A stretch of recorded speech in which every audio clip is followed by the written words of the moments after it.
جب دنیا صنعتی انقلاب کا مزہ چک رہی تھی، جب یورپ میں بادشاہتیں گر رہی تھی اور امریکہ ترقی کی راہ پر دوڑ رہا تھا، تب ایشیا کا ایک عظیم ملک چین زوال کی گہرائیوں میں ڈوبا ہوا تھا۔ چین وہی سرزمین ہے جسے دنیا کا میڈل کہا جاتا ہے، اب غیر ملکی طاقتوں کے چہرہ دستیوں، اندرونی فساد اور عوامی بدحالی کا شکار ہو چکا تھا۔ لیکن ایک دن ایک انقلاب نے جنم لیا، ایک ایسا انقلاب جس نے نہ صرف چین کی تقدیر کو بدلا بلکہ دنیا کی تاریخ پر بھی نقوش چھوڑے۔ آج کی اس ویڈیو میں ہم بات کریں گے چین کے عظیم انقلاب کی۔ زوال پذیر سلطنت 19ویں صدی کے آخری سالوں میں چین پر چینگ خاندان حکمرانی کر رہا تھا۔ چینگ شہنشاہت جس نے کبھی ایشیا پر اپنی طاقت کا سکہ جمایا تھا، اب زوال کی آخری حدوں کو چھو رہی تھی۔ داخلی بدونی، نوکر شاہی کی نااہلی اور درباری سازشوں نے ریاستی ڈھانچے کو کھوکھلا کر دیا تھا۔ افیون کی جنگ، برطانیہ اور دوسرے مغربی ممالک نے چین کی معیشت پر قبض جمانے کے لیے افیون کی تجارت شروع کی۔ جب چین نے افیون پر پابندی لگانے کی کوشش کی تو برطانیہ نے جنگ چھیڑ دی۔ ایسی جنگیں جنہیں تاریخ میں افیون کی جنگیں کہا جاتا ہے، چین کو شرمناک معاہدوں پر دستخط کرنے پر مجبور کیا گیا۔ ان معاہدوں کے تحت چین نے کئی بندرگاہیں کھول دی اور اپنی خود مختاری گنوا دی۔ تائپنگ بغاوت 1850 کی دہائی میں تائپنگ بغاوت نے چین کو مزید کمزور کر دیا۔ یہ ایک خونی خانہ جنگی تھی جس میں لاکھوں لوگ مارے گئے۔ چینگ سلطنت تو بچ گئی مگر اندر سے مزید کمزور ہو گئی۔ انقلابی خیالات کا جنم 19ویں صدی کے اختتام پر چین میں اصلاحات اور انقلاب کی آوازیں بلند ہونے لگی۔ تعلیم یافتہ طبقہ مغربی علوم، جمہوریت اور قوم پرستی کی جانب مائل ہو رہا تھا۔ سن یات سین انقلاب کا معمار۔ سن یات سین ایک نوجوان ڈاکٹر اور سیاسی تھنکر تھا۔ انہوں نے 3 اصول پیش کیے: قوم پرستی،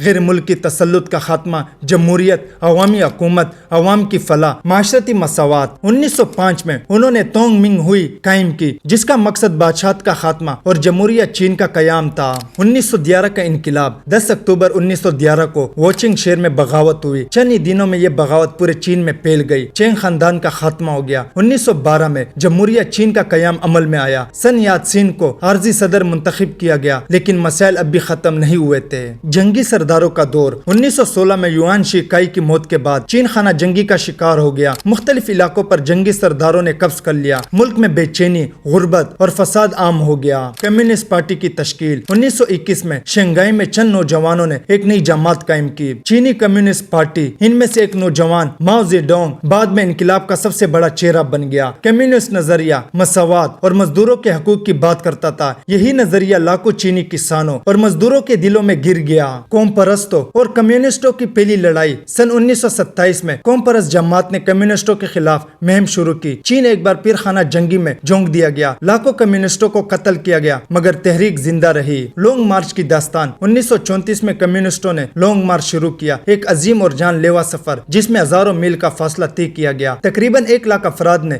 مارچ شروع کیا مگر صرف چند ہی ہزار بچ سکے۔ مگر اس لانگ مارچ نے ماؤ زیڈونگ کو پارٹی کا ناقابل چیلنج لیڈر بنا دیا۔ جاپانی جارحیت اور جنگ عظیم دوم 1937 میں جاپان نے چین پر حملہ کر دیا۔ دوسری جنگ عظیم کے دوران چین جاپان کے خلاف محاذ پر لڑتا رہا۔ قوم پرست اور کمیونسٹ دونوں نے جاپان کے خلاف جدوجہد کی لیکن اندرونی اختلافات بھی جاری رہے۔ خانہ جنگی اور کمیونسٹ فتح ورلڈ وار 2 کے بعد چین میں دوبارہ خانہ جنگی چھڑ گئی۔ قوم پرست اور کمیونسٹ ایک دوسرے کے خلاف لڑ پڑے۔ آخرکار 1949 میں کمیونسٹوں نے بیجنگ پر قبض کر لیا اور ماؤ زیڈونگ نے عوامی جمہوریہ چین کا اعلان کر دیا۔ نیا چین ماؤ زیڈونگ نے زمینداری کا خاتمہ کیا اور ایک نئی چین کی بنیاد رکھی۔ عظیم جسد 1958 میں ماؤ نے عظیم جسد کا آغاز کیا تاکہ چین کو تیزی سے صنعتی ملک بنایا جا سکے، مگر بدقسمتی سے یہ منصوبہ ناکام رہا اور قحط پڑ گیا جس میں لاکھوں لوگ مارے گئے۔ ثقافتی انقلاب 1966 میں ماؤ نے ثقافتی انقلاب شروع کیا تاکہ پرانی روایات، ثقافت اور سرمایہ دارانہ عناصر کا خاتمہ کیا جا سکے، مگر یہ بھی خونریزی اور تباہ کن ثابت ہوا۔ انقلاب کے اثرات چین کے انقلاب نے ملک کو نئی شناخت دی۔ آج کا چین جو دنیا کی دوسری سب سے بڑی معیشت ہے، اسی انقلاب کی کوکھ سے پیدا ہوا۔ چین نے اپنی غلطیوں سے سیکھا اور بتدریج اصلاحات اور ترقی کی راہ پر گامزن ہو گیا۔ نتیجہ چین کا انقلاب محض تختہ الٹنے کی کہانی نہیں، یہ ایک قوم کی بیداری، قربانی، جدوجہد کی کہانی ہے۔ یہ ہمیں سکھاتا ہے کہ قومیں جب متحد ہو جائے تو دنیا کی کوئی طاقت انہیں جھکا نہیں سکتی۔